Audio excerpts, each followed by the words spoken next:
Welcome back to TarHeelIllustrated.com. And if you are watching us on our YouTube channel that is called Tar Heel Illustrated, I'm THI publisher Andrew Jones, and joining me is our Director of Basketball Recruiting and Analyst, longtime college, AAU, and high school coach, Mr. David Sisk. And David, we are back to continue previewing North Carolina's 2022-23 basketball season. We've already done RJ Davis and Leaky Black. We are here to discuss Caleb Love, the 6'4", 6'5" junior. It really depends on the shoes, to be honest with you.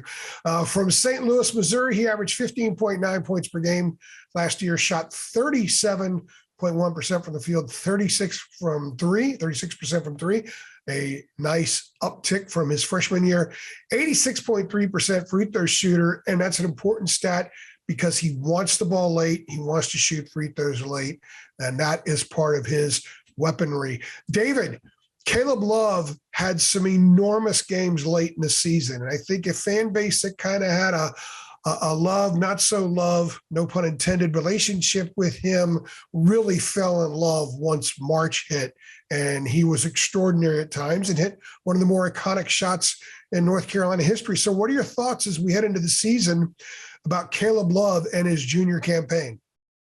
Caleb Love was on fire during a stretch there in the NCAA tournament against UCLA, St. Pete's, and Duke, that 3-game stretch.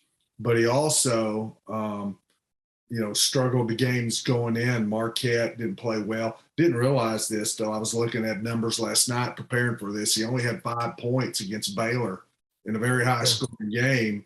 And then in the championship game against Kansas, he had some struggles from the field. So what you get kind of with Caleb Love is feast or famine. And it can drive North Carolina fans crazy, and it can just send them into euphoria when he's playing well. So it's not he's always going to be noticeable. So the thing that I see with Caleb Love, and I'm going to be looking down here, but normally I don't do a whole lot of stats and a whole lot of numbers, but I'm going to with him because it's so intriguing. But the thing that he's going to have to do, even in scoring, in passing, in turnovers, is just, I think, not try to make that hard play all the time. His confidence levels and take on every challenge. I'll give you an example. If you look at him last year in 2022, there were improvements in 2021. His field goal percentage went up from 31.6 to 37.1. His three-point shooting went up from 26.6 to 36%. So that was a 10 percentage point jump right there. So you see improvement. He shot 38% from 2. That, to me, is one place that he's going to have to make improvements in. So overall, he shot 38% last year from 2. If you take the UCLA, St. Pete, and Duke game, he was 17 for 28 from 2 for 60.7%.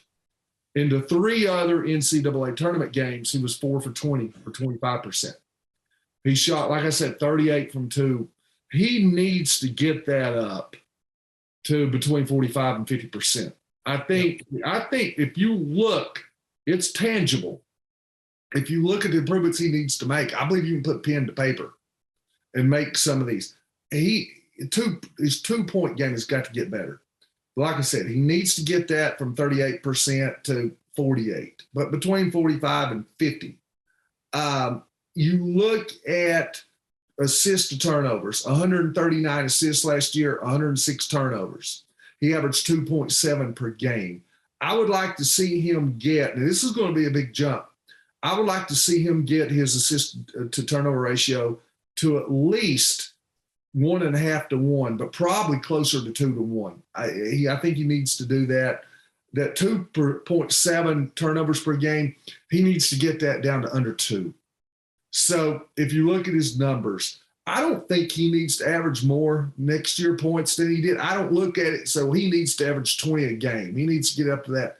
I don't think he needs to. I think his thing is proficiency. How accurate can he play? So turnovers go from 2.7 per game to under 2. 2-point percentage from 38% to between 45 and 50. His overall shooting from 37.1, I would like to see him get that up closer to 45%. So just as far as all that goes to what you can manage, I would like I said, I think Hubert Davis could sit down with him and numerically say, we don't want you to do more. We don't want you to do more. We want you to do more while working easier. Work easier. Work smarter, not harder, I guess is the term. Well, we had not rehearsed this. Just so people know, we don't rehearse this at all. None of these things. We just let it roll. We actually talk college football before we hit the record button. And you sit here and tell me these are the 3 guys we're going to talk on. So that's why I had notes. That's all I know. Yeah. That's exactly it. But the thing that you're talking about is exactly what I talked about with Caleb twice. I've had 2 conversations with him about exactly this. One back in July and one a couple of weeks ago in Charlotte. And both times he said, let me go back a little bit. In July, he said he was in the process of working to clean up his game. Those are his words, clean it up. And what he meant by that was, I don't need to be a better shooter. I need to take better shots. So he was learning the value of your numbers reflect something that might not be what you are. So if you're a 37.1% shooter from the field, people are going to say, well, he's not a very good shooter. Well, he's a terrific shooter.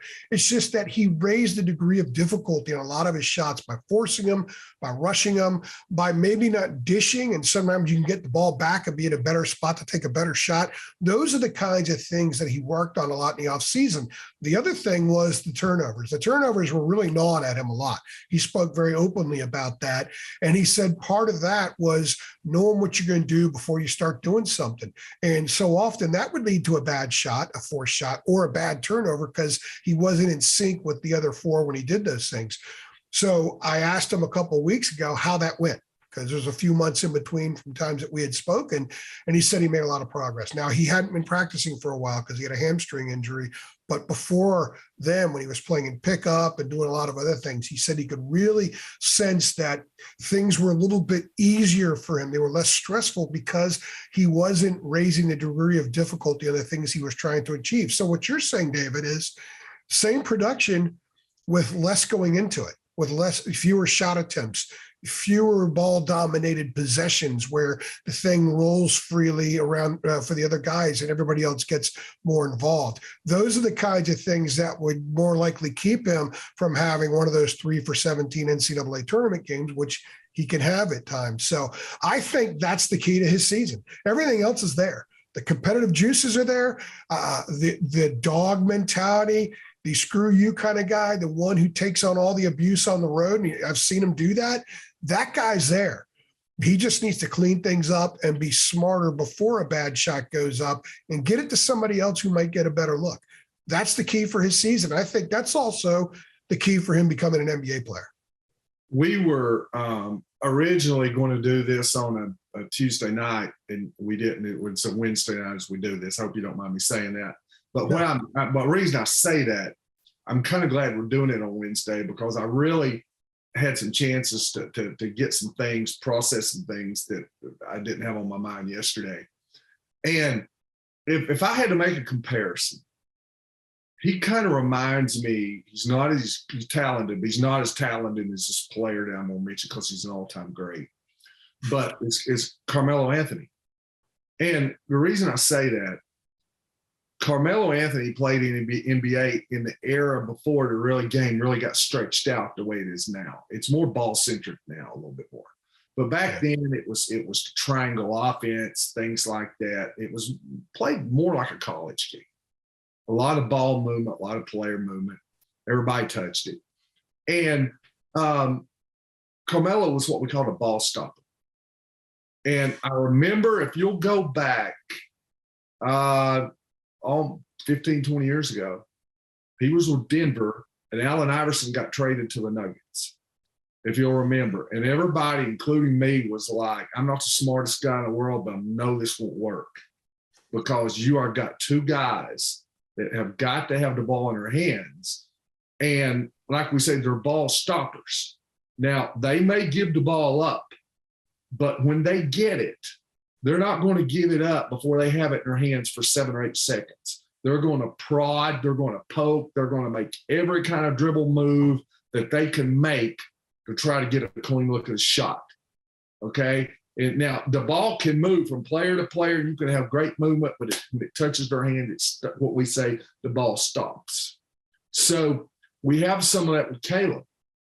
And the thing was, you were talking about making those hard shots. If you think about Caleb last year in shooting these, it wasn't where you got great ball movement, they attract the defense, they kick out to him, he steps into it and shoots it in rhythm. It's out there going between his legs 3 or 4 times. Yeah. And shooting that 3 off 1 foot. And man, when they go in, it's highlight reel stuff. It can set the place on his ear, but it's not effective offense that you can really have consistently. That's why you see the ups and the downs. So what he's got to do is not be the ball stopper. This is not a situation where he's at Boston College and he's the only guy in the lineup. He's at North Carolina, the preseason #1 team with a starting 5 that's as good as anybody in the country, and all those guys can have big-time nights. Move the ball. Yeah, that's why I'm saying do it easier, not harder. You don't have to take that on yourself. Let the ball move. You move without the ball, have the offensive flow, and you're going to get your clean looks, and you're going to have the clean shot, and you're not going to have to play with that level of difficulty on your shots. Same way with passes. One thing I noticed on a lot of his turnovers is after he would come down and make a great pass and assist, he might have 1 or 2 passes in a row, and that next turnover would be him trying to thread a 40-foot no-look bounce pass through 5 guys, but he's feeling it. Same way he did when he's shooting the ball, because he's made some great plays, but he's feeling it, and he didn't have that filter. Like he said it himself. He didn't have if he put it in other words, but didn't have that filter to realize what was the good play and what the bad. He was playing on that emotion. So he's got to look at this and say, hey, they don't need me to do this. We've got the talent here. Just play within the system and the flow. And when the court's space, I can get my look, I can get to the rim, but play within the confines of the offense with 4 other very talented players. And I think that's his biggest personal challenge, because he said to me, he acknowledged that sometimes he needs to have a couple of those shots, just get him up to sort of get in the groove. It gets him going. It's like a football player that needs to be popped. If anybody watching remembers Marquise Williams when he was a quarterback at North Carolina, Marquise used to tell us all the time, I really get going after I just get popped once. And somebody joked to him one time, said, you ought to have a teammate pop you in the locker room so you get out in the field before you turn the ball over or something like that. And Marquise, yeah, okay. Caleb says sometimes he's got to have some of that crazy stuff just to sort of become who he is. But he's not going to make a lot of money for a long time in the league being that guy, because he's not at Carmelo Anthony talent. He's talented enough to play in the league, but he's got to be a cleaner guy. And I think one of the things that's going for him as well here with this, in this quest, is that his coach was the kind of guy in which the ball would find him. He wasn't a ball dominant guy. He can speak from personal experience in 12 years in the league, getting yourself open and being ready to shoot when you get the ball at all times. You can make a lot of money doing that. Caleb is actually a pretty good catch and shoot guy because he's got a wonderful stroke. And when he's in catch and shoot mode, it's all routine. It's all fundamentals. He's not thinking. He's not trying to do something that's not there. So I think having a guy like Hubert teach him the value, you get rid of it, it could come right back to you. You start to drive, penetrate, kick it to the corner, pop back out, you get it back, you got a wide open 3. That's a rhythm shot for a guy like Caleb. So I think that's his biggest personal challenge as a player. And I also think if he succeeds in transitioning to that kind of guy, this team is more of a national championship threat than they are today. And I think they're obviously a very strong one. Well, I look on down the road. North Carolina, he's going to be an on-ball guy. Even if he cleans it up like we're talking about, plays more within the system, and it's not in his hands as long, he's still going to be an on-ball guy, him and RJ. But when he gets into the NBA, here's the thing. Would he, if that carrot was dangled out in front of him, you talk about the career Huber had, would, as a career in high school, probably since he first picked up a ball, he was the man. Would he be willing to say, okay, I go from a major option to not as much of an option where somebody else is the on-ball guy, and then I get it after, they do their thing. So is he willing to make that move? I think kind of like a Tim Tebow. When Tim Tebow was going from place to place in the NFL, trying to play quarterback, which he couldn't play quarterback in the NFL, I always thought, why in the world does he not go somewhere and just play tight end? With the way he can run and as big as he is, he can't make what? Why does he not say, okay, I'll play tight end in the league? But he kept saying, if I can't play quarterback, I won't do anything. Well, he didn't make it. So the thing is, with him, would he want to look at that and say, yeah, I understand that all the money and everything goes to the NBA. I've been on the ball, but I'm okay going off the ball where I'm more of that catch and shoot guy, like you say. And that may not be an issue. They may like him on the ball in the NBA. But like you said, if Hubert looks at him and say, look, this is the career I had, Caleb's got to be willing to say, okay, I'm going to give up some of that to be more of a secondary option. Clearly, when he plays well, they're a different team. They were 14-0, I think, last year when he scored 20 or more points. And I believe it was 14-0, 15-0 when he had, 5 or more assists in a game. So when he's playing well, they're a totally different team. And even when he didn't play well at times last year, you brought up Baylor. He fouled out in that game. He just wasn't on, but RJ goes for 30. The national championship game, he and RJ, I think, combined for 10-41 from the floor, but there they are. Caleb has a shot at the end, chance to try to tie that thing up and send it into overtime. That tells you how good the parts are and how a lot of other things came along for this team as the season went on.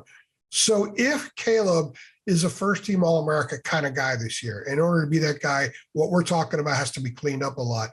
Does that make them just the overwhelming favorite, David? Or are they still just a solid favorite, which I think along with Kentucky and Gonzaga and a couple other teams are probably in that solid favorite range right now? No, I'm not in college basketball. I'm not a overwhelming favorite type of guy. I don't care who it is. I'm trying to go back and think, who is, Gonzaga 2 years ago kind of had that overwhelming favorite kind of aura to them. And, they came up short against Baylor. You go back to Duke when they had Zion, and it was everybody in the country was watching them. It was like must-see TV. And, they came up short. And Kentucky in 15. Yeah, I go back to that Duke game where UCF, Johnny Dawkins has coached them, and UCF should have beat them. And, that was just like a shock. People are watching. I remember I was in a restaurant in Alabama, and I'm sorry we've got the phone off, but we were in. You're in your band, David. We were in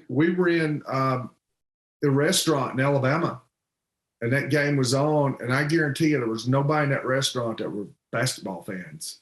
They were football fans. But we're an Italian restaurant. People are watching this little black and white RCA TV with a back on it that thick, one old, that weighed about it. It was far from a sports bar, but they wanted to see the end of that game because that team drew attention. So, but they came up short. I think they're in the mix. Kentucky, Gonzaga, Houston. Houston, yeah. They're going to be some. I would probably throw. I know Tennessee gets a lot of love, but I don't think they're I've seen them where like Ken Palm and some of the How High. I would throw Arkansas in there. I think you always got to watch for the Big 12 for teams coming out of there, but I think you probably got 5 or 6 really strong teams that will end up separating themselves, and they'll be in that lead pack. Well, and if North Carolina cuts down the nuts on the first Monday in April in Houston, the site where Chris Jenkins beat them in 2016, a huge reason will be Caleb Love. His game will be more refined. It will be more consistent and on a higher level. That is his aspiration. That's Hubert Davis's goal for him. And I'm sure that's what Carolina fans want to see, because that would make this team have a chance to truly be special. A lot of people think they can be special. He's David Sisk. I'm Andrew Jones. Don't forget to come back and check out our other previews of some more Tar Heels. We're going to talk about the bench, the reserves, the freshmen, and we got a cool roundtable coming up several days before the opener where we take a look at the season as a whole. You can access all that right here on TarHeelIllustrated.com and our YouTube channel, Tar Heel Illustrated. Thanks for stopping by.